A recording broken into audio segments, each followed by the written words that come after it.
Bonjour à tous et bienvenue à ce nouveau Café des Lyonnes. Bonjour Delphine. Bonjour Alexandra.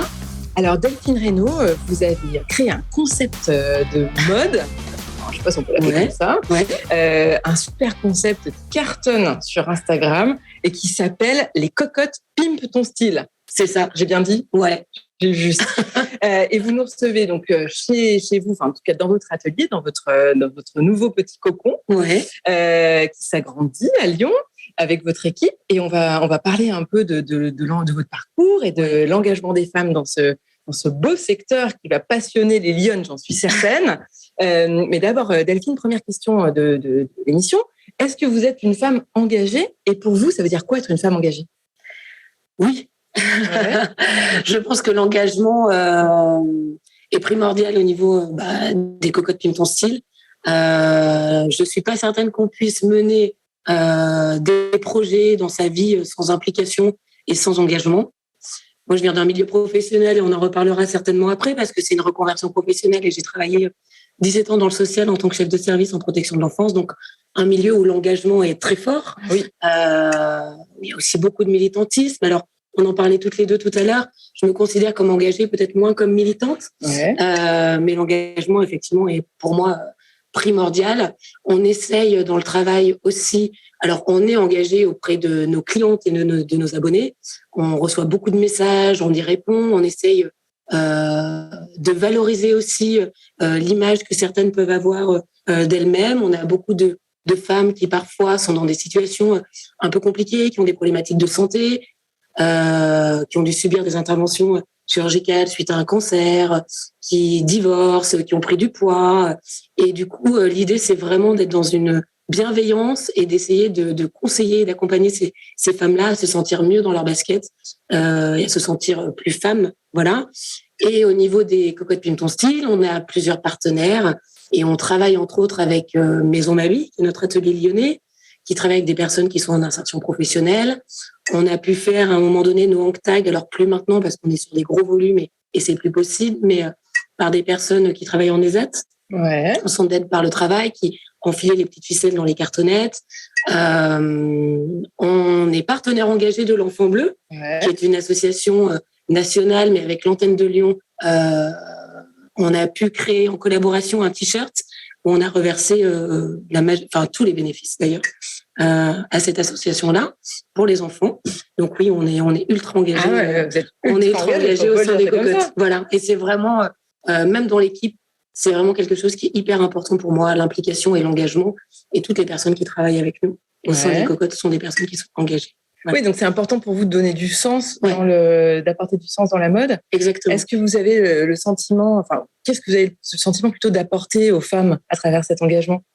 J'ai le sentiment, en fait, je me suis toujours dit que la mode, il n'y a pas que le côté futile dans la mode. Il y a vraiment quelque chose de... j'ai fait un peu de coaching en images aussi à un moment donné et ça a été des vraies rencontres. Et du coup, j'ai arrivé à... comment dire ? Je me dis qu'une personne qui a pas encore trouvé son style, qui est pas très bien dans sa peau, etc., parfois, il suffit de peu de choses pour qu'on arrive à transformer ça. Et le vêtement, pour moi, a vraiment un pouvoir. Et quand on est bien dans ses baskets, qu'on a trouvé son propre style, qu'on se sent à l'aise, qu'on se sent pas déguisé, qu'on se sent à sa place, qu'on se sent centré, on est soi-même, ça nous donne une telle confiance en soi, exactement, et un tel pouvoir où j'ai le sentiment qu'on pourrait bousculer des montagnes, quoi, vraiment. Et moi, je crois vraiment en ça.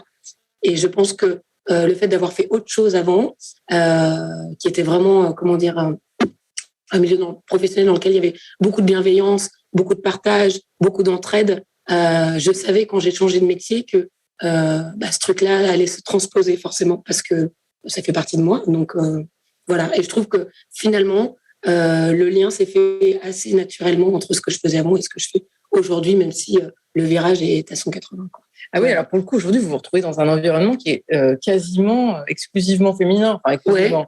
Il y a énormément de femmes, parce que là, elles sont bien représentées. Oui, elles sont bien représentées, c'est sûr. Alors, je suis associée avec mon mari, qui fait évidemment partie de l'équipe. Ouais. Et puis, dans notre équipe de partenaires aussi, on a des stylistes qui sont masculins. Je pense à Mali. On a notre agent au Portugal, Denis, c'est un homme aussi. Donc, on travaille aussi avec les hommes au sein des cocottes.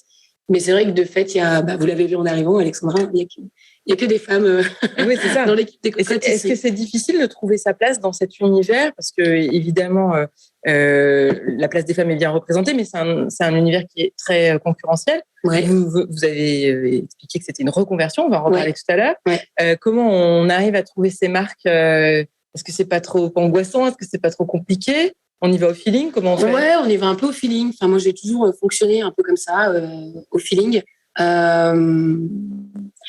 Effectivement, il y a beaucoup de concurrence, mais c'est ce qu'on se disait tout à l'heure. Pour moi, il y a vraiment de la place pour tout le monde, chacune avec son univers. On fait beaucoup de collaborations au sein des cocottes et on en parlait aussi avant qu'on commence, notamment sur du bijou, sur des accessoires, sur des sacs, parce que moi, j'adore rencontrer des gens et partager justement des univers, mettre en lien des compétences pour après pouvoir proposer aux clientes des bijoux qui sortent un peu de l'ordinaire, où il y a une vraie histoire de rencontre. Parce que quand on fait des collaborations, c'est pas juste de noms sur le papier. Hein. D'accord. C'est des vraies rencontres, on se voit physiquement, on travaille sur les modèles. Et en fait, je me dis, moi, j'ai besoin d'exister aussi avec les autres. Enfin, c'est un tout, c'est un ensemble. Ouais, pour moi, c'est vraiment un ensemble et je préfère partager qu'être dans la concurrence, quoi. Voilà, il y a vraiment de la place pour tout le monde et je trouve que c'est bien plus sympa de mettre en valeur les autres en se mettant aussi en valeur soi. Mais voilà, qu'on soit, c'est une espèce de de petite troupe, voilà, moi qui m'anime en tout cas dans mon travail. Voilà, c'est comme ça que je le conçois. Vous pensez que les femmes, elles manquent de quelque chose? Parce qu'on parle beaucoup de la place des femmes dans le débat public et surtout dans cette émission évidemment, mais vous trouvez que les femmes aujourd'hui, elles manquent de quelque chose en 2022 pour réussir dans le débat public, ou elles ont simplement besoin d'ajuster des petites choses, notamment peut-être d'être plus à l'aise dans leur basket? C'est quoi la clé? La clé, alors je sais pas s'il y a vraiment une clé, Alexandra, parce que je pense que les femmes manquent de temps en fait beaucoup dans leur vie. Il faut être mère de famille, il faut être épouse, il faut penser aux courses, à l'école, mener son job. Enfin, je veux dire, c'est des journées qui sont hyper denses, quoi. Et parfois, on a vraiment l'esprit qui est pris par beaucoup de choses. C'est dur de se sentir, libre dans sa tête pour pouvoir penser à autre chose et se dire, tiens, j'ai envie de monter des projets. Je pense que le risque nous fait peur aussi, beaucoup. Moi, il m'a fait peur pendant très longtemps et aujourd'hui, j'ai encore aussi cette crainte-là. Il faut savoir la dompter. D'accord. Vous l'avez dompté pour lancer les cocottes? Oui, il a fallu que je la dompte. Ouais. Oui, il a fallu que je la dompte. Alors après, j'ai été bien accompagnée et j'ai pu compter sur le soutien de mon mari et de mes amis et de ma famille là-dessus, mais c'est pas simple de se lancer. Et parfois, quand j'ai des messages de clientes ou d'abonnés qui me disent « J'aimerais tellement faire comme toi, mais j'ai pas le courage », et je leur dis toujours allez-y, mais je vous dirai pas que c'est facile. Ouais. Voilà, c'est compliqué de se lancer. Il y a des moments qui sont difficiles, il y a des moments de doute, il y a des moments de peur. Parfois, on est confronté aussi à l'échec. Alors, on recommence peut-être différemment. Mais il faut savoir que c'est pas simple. Il y a aussi toute la notion financière, bien sûr. Parce que c'est un risque aussi financier de se lancer. Et parfois, on peut pas se le permettre. Il y a des moments de vie où c'est possible et d'autres moments où ça ne l'est pas. Enfin, il y a plein de paramètres. Donc, moi, j'encouragerais toutes les femmes à se lancer, mais à bien mesurer un peu et à bien préparer leur projet et à se dire que voilà, il faut être consciente que c'est pas simple. On va pas, je vais pas dire que c'est magique et que c'est génial et que c'est pas. Oui, il y a le côté Instagram qui est fantastique, mais il y a tout le bas côté qu'on ne voit pas et qui prend un petit peu de temps. Ouais. Instagram, c'est un peu le haut de l'iceberg, mais c'est vrai qu'en interne, alors après, on se lance. Notre marque a 1 an et demi. On travaille beaucoup. On a du mal à couper les week-ends. On a du mal à couper pendant les vacances. Être associé à son mari, ça n'aide pas non plus pour couper forcément à la maison.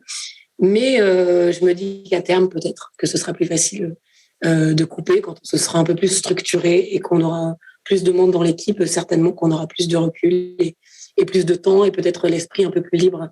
Voilà.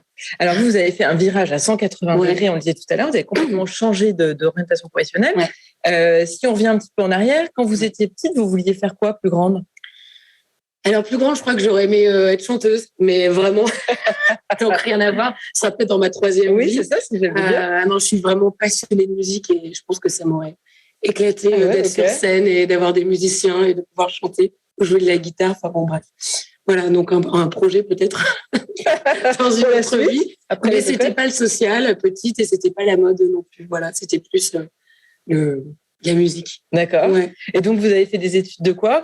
Comment vous êtes arrivée alors au social ? Alors, j'ai fait des études dans le social. Par contre, alors j'ai commencé dans le social assez jeune, hein, et j'ai fait des études dans le social. Toutes mes études ont été orientées dans le social. Donc, j'ai passé un diplôme d'assistante sociale. D'accord. Après, je suis devenue chef de service. Mais pourquoi cette appétence pour le social ? C'était quoi ? Vous aviez envie d'aider les autres ? Ouais, ça, c'est vraiment quelque chose qui m'a animée. L'élément déclencheur, j'ai une amie qui avait perdu sa maman quand elle était au collège. Et elle avait une petite sœur qui était polyhandicapée avec des troubles autistiques très prononcés. Et ce truc-là m'a complètement bouleversée. J'étais jeune et je me suis dit, punaise, on n'est pas avec les mêmes chances. Oui. Et je trouvais ça hyper injuste. Alors, c'est très cliché ce que je suis en train de dire, mais ça m'a vraiment profondément marquée. Je me suis dit, OK, j'ai vraiment envie de faire ça. Alors, j'ai toujours été animée par les autres et par le partage et par le lien aux autres. Pour moi, c'est hyper important. Donc, je me suis orientée là-dedans. Alors, ça a été... je me suis pas trompée. Ouais. Voilà. Là, aujourd'hui, j'ai fait une reconversion professionnelle, mais c'est un travail qui m'a animée pendant 17 ans. D'accord. Où j'ai été bien dans ce travail-là pendant 17 ans. C'est un métier passion. Je pense que le sanitaire et le social, on peut pas être dans ces métiers-là sans être passionné, sans être vraiment engagé, parce qu'on donne beaucoup, on donne beaucoup de nous-mêmes. Aujourd'hui, j'ai beaucoup de clientes et beaucoup d'abonnés qui sont dans ces milieux-là, et on échange souvent. C'est des milieux qui sont très prenants. Et bon, moi, j'ai fait un burn-out. Alors, je suis très mauvaise en date, mais j'ai lancé les cocottes il y a 1 an et demi. Ça doit faire 3 ans et demi. Voilà, une charge de travail très importante, des difficultés un peu dans ma vie perso et l'effondrement, quoi. Bon, j'en suis partie. Ils ont bossé 2 équivalents temps plein sur mon poste. Ouais. J'avais des astreintes, je me déplaçais la nuit dans les hôpitaux, au commissariat. Voilà, c'était trop. Ouais, c'était trop. Et puis, quand on est chef de service, on est vraiment dans l'opératoire et on peut gérer de l'urgence, mais j'étais arrivée à un stade avec une charge de travail très importante où je ne gérais plus que de l'urgence. Et moi, de ne pas penser les situations, on prenait des décisions qui étaient quand même importantes pour les familles, pour les enfants, et j'avais le sentiment de plus penser, quoi. J'étais dans l'urgence sans arrêt et j'appliquais ce qui me semblait être la bonne solution, sauf que j'avais pas le recul nécessaire et pour moi, ça méritait autre chose. Ouais. Et j'avais le sentiment de devenir de plus en plus fragile dans mon métier. Et je me disais, j'ai pas envie d'être mauvaise dans ce que je fais. J'ai le sentiment de ne pas l'avoir été jusqu'à présent. Et je me sentais tellement fragile que j'avais le sentiment de plus y arriver. Donc bon, j'ai été en arrêt, je me suis arrêtée. Finalement, l'arrêt a duré quasiment 1 an parce qu'après l'arrêt, il y a eu l'effondrement total. Une période pas simple. Ouais, j'imagine. Voilà. Et puis du coup, après cette période-là, je me suis dit, OK, donc est-ce que tu restes dans le social, mais sur un poste peut-être un peu moins exposé, avec un peu moins de charge de travail, ou est-ce que tu fais complètement une reconversion ? Moi, j'étais animée par la mode depuis toujours. C'est une passion que j'ai depuis très longtemps. J'avais fait une page Facebook de mode depuis 10 ans où je postais un peu mes inspirations. Je postais un peu mes looks petit à petit sans me montrer parce que je voulais pas qu'on me reconnaisse. Et puis petit à petit, j'ai investi ce milieu des réseaux sociaux. Ouais. Je me suis mise sur Instagram. Et puis, le compte a pris de l'ampleur. Et puis, je me suis dit, voilà, peut-être que en fait, ta place aujourd'hui, elle est là. Et de fil en aiguille. Alors, j'ai été accompagnée par une personne top, qui est une psychologue, qui m'a accompagnée durant mon arrêt maladie et mon burn-out, qui m'a beaucoup aidée, qui m'a beaucoup guidée, qui m'a beaucoup apporté, qui m'a donné confiance. En tout cas, reconfiance en moi. Parce que, oui, il y a un cap. Il y a un cap. J'avais besoin de travailler aussi cette rupture avec mon ancienne vie professionnelle parce que j'avais le sentiment du coup de plus exister. Ouais, bien sûr.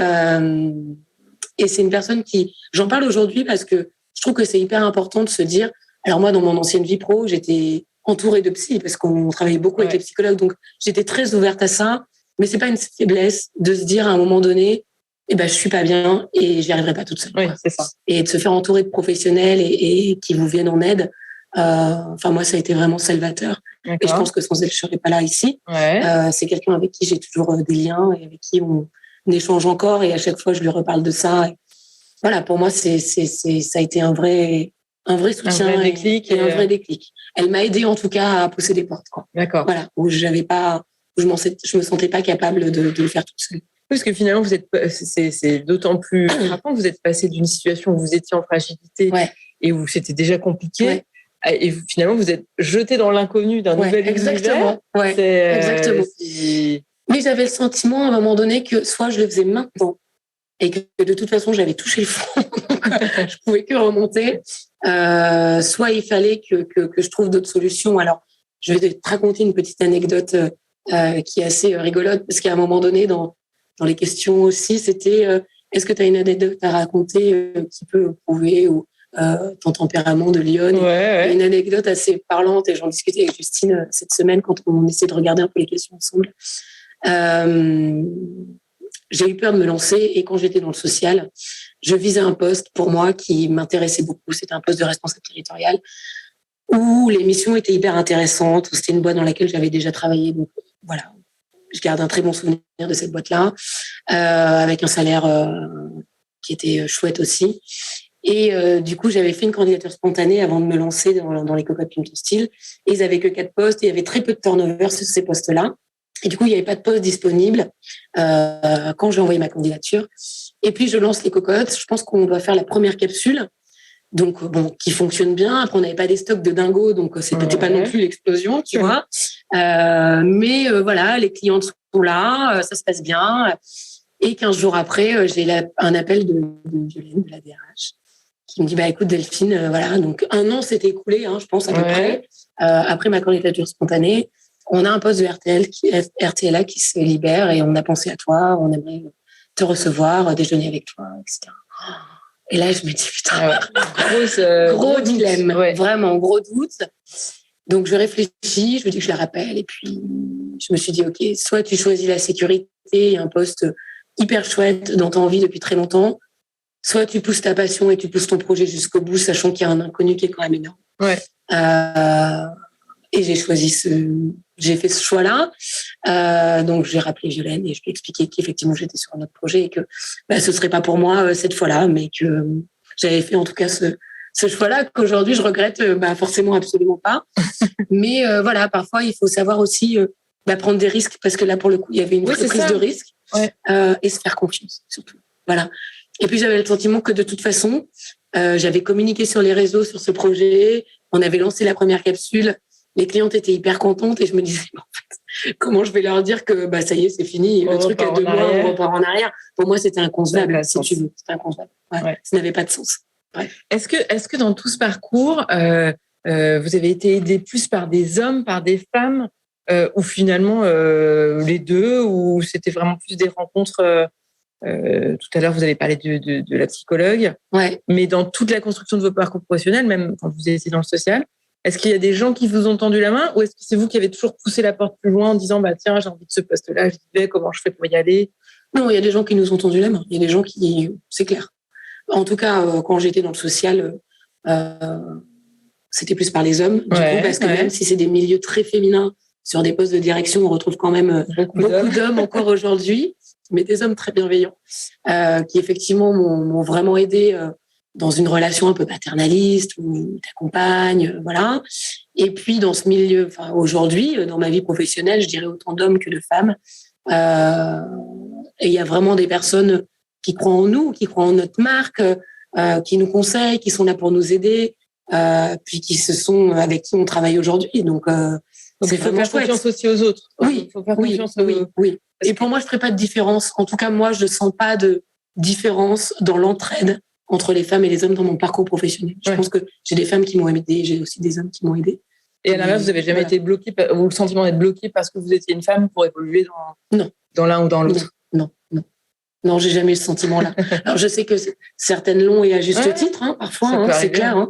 Mais non, moi, je dirais pas ça. Et là, finalement, quand vous vous lancez dans les cocottes, parce que vous passez d'un univers du social à un univers très commercial, où j'imagine qu'il y a des tas de fonctions, de marketing, de communication, de commandes, etc., qui n'ont rien à voir. Là, vous allez les chercher où, les compétences? Comment vous faites? Alors, les compétences, je me suis entourée. C'est clair. Je pense que quand on fait une reconversion professionnelle qui est très éloignée, en tout cas des compétences pro qu'on a acquises, qui ont été acquises jusque-là, il faut à un moment donné s'entourer de gens et être très humble. D'accord. Et se dire, OK, je suis peut-être bonne à ça. Par contre, je suis mauvaise là. Et ça, je sais pas faire. Et il faut savoir, je pense, s'entourer des bonnes personnes. Et aujourd'hui, dans l'équipe, j'ai plein de personnes qui ont des compétences que moi, j'ai pas. Et on est du coup très complémentaires, quoi. Voilà. Moi, j'ai effectivement fait des études dans le social. Donc, tout ce que tu évoques là, je l'apprends maintenant ou je l'ai appris sur le tard. Alors, il y a des choses que je maîtrise plus qu'au début parce que finalement, en 1 an et demi, quand on change de métier, on apprend quand même beaucoup de choses. Ouais. Parce qu'au début, on est tout seul, donc on se débrouille un peu tout seul. Mais au fil du temps, on arrive à s'entourer. Quand ça commence à se structurer un peu, et surtout que la machine commence à grossir, t'as plus le choix. Tu peux pas rester tout seul. Il faut s'entourer. Alors, ça ressemble à quoi aujourd'hui une journée de Delphine des cocottes? Je dirais qu'il n'y a pas, franchement, il n'y a pas de journée type. Surtout depuis qu'on produit nos propres modèles, donc on fait de la production. On gère quand même beaucoup de galères, faut le dire. Hein. La production, c'est encore un autre métier. Alors donc, peut-être pour expliquer, en fait, vous êtes passé d'un système où au début vous vendiez quelques petites pièces d'achat-revente, donc sur du produit fini, parce que c'était plus simple pour nous pour commencer, même en termes de coûts financiers et d'investissement. Et aujourd'hui, alors ça fait 1 an qu'on commence à créer nos propres modèles parce qu'on a créé notre marinière à Lyon, qui est une création, notre propre création made in France. Il y a 1 an, c'était notre premier modèle. Et aujourd'hui, voilà, là, sur la prochaine capsule, on doit être à 80% de production.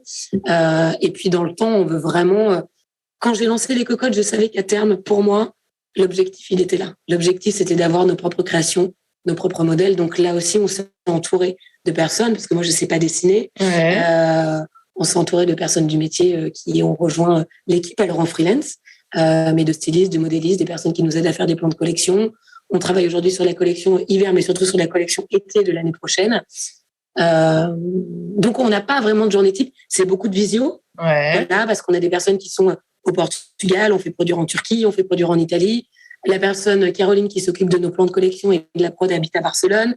On a Mali qui est à Monaco. On a beaucoup de gens qui travaillent avec nous, mais qui sont pas là physiquement. En fait.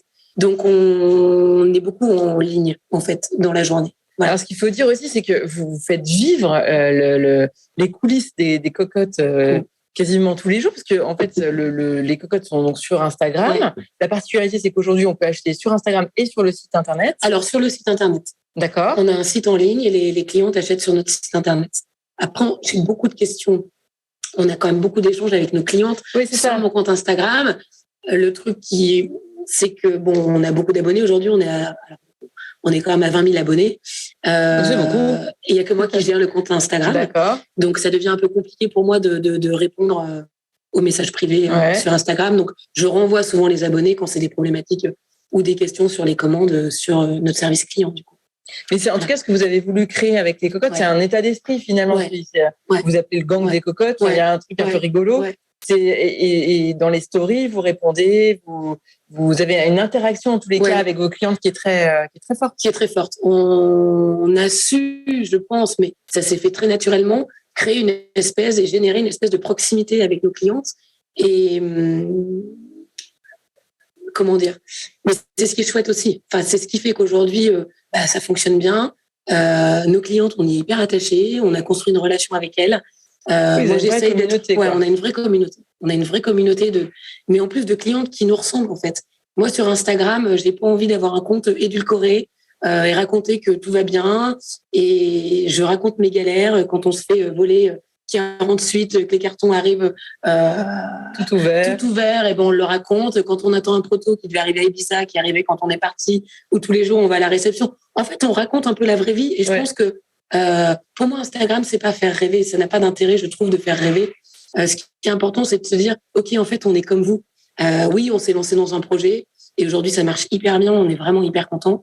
Mais c'est pas que ça. Et on a aussi une vie de famille, on a aussi des amis, on part en vacances. On a aussi des tuiles dans la journée. On a aussi des tuiles dans la journée. On a aussi des moments où on n'est pas bien. On a aussi des moments où on a du mal à... Ouais, des fois, moi, j'ai des doutes. Et je me dis, en fait, j'ai pas envie d'être à lundi parce que quand je vois tout ce que j'ai à gérer, et même aujourd'hui, des fois, je me dis, purée, voilà. Et en fait, le mardi, ça va vachement mieux parce que finalement, le lundi, tu as réussi petit à petit à tout gérer et qu'on a tout géré. Et au final, ça se fait. Et l'idée dans le partage, c'est pour moi, c'est vraiment de dire, en fait, moi, ce que je peux vous apporter, c'est de vous dire, OK, le quotidien, il est comme il est. Il y a quand même vachement de choses chouettes. Moi, la plus-value que je peux vous apporter, c'est sur la mode et sur les vêtements. Et moi, ce que je m'applique, je peux vous aider à vous l'appliquer.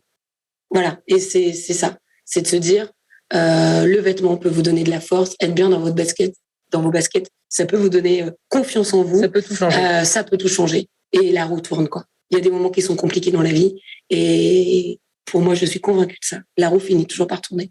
Donc, il faut toujours essayer de garder un peu ces good vibes et de se dire, OK, on y va, quoi. On y va, quoi qu'il arrive. Et alors, quel conseil vous pourriez donner aux Lyonnes qui nous écoutent, ou aux Lyons d'ailleurs, qui auraient envie de se lancer ou qui se disent, tiens, j'ai envie complètement de changer d'activité, mais j'ose pas le faire, et qui vous regardent ce matin, vous leur diriez quoi? Je leur dirais d'y aller, c'est clair. Ouais. Je leur dirais de mesurer un peu les risques, parce qu'il y a des choses qui doivent quand même en parler du côté financier, c'est pas négligeable. Bien construire son projet. Bien construire son projet, voilà, prendre le temps.